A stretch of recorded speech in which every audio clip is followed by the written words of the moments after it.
च पयस्नानार्थमर्पितम्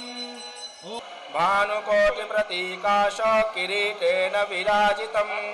रत्नग्रैवेयकेयूर रत्नकुण्डलमण्डितम् रत्नकङ्कणमञ्जीर कटिसूत्रैरलङ्कृचितार्थस्वरूपिणम् भक्तिप्रियं पद्मनेत्रं भक्तानामीप्सितप्रदम् कौसल्येयं कला विश्वामित्रप्रियं दान्तं स्वदारनियतव्रतम् नक्षत्रनेमिर्नक्षत्रीक्षमक्षामस्तमीहनः यज्ञयुज्यो महेज्यश्च क्रतुः सत्रं सदाङ्गतिः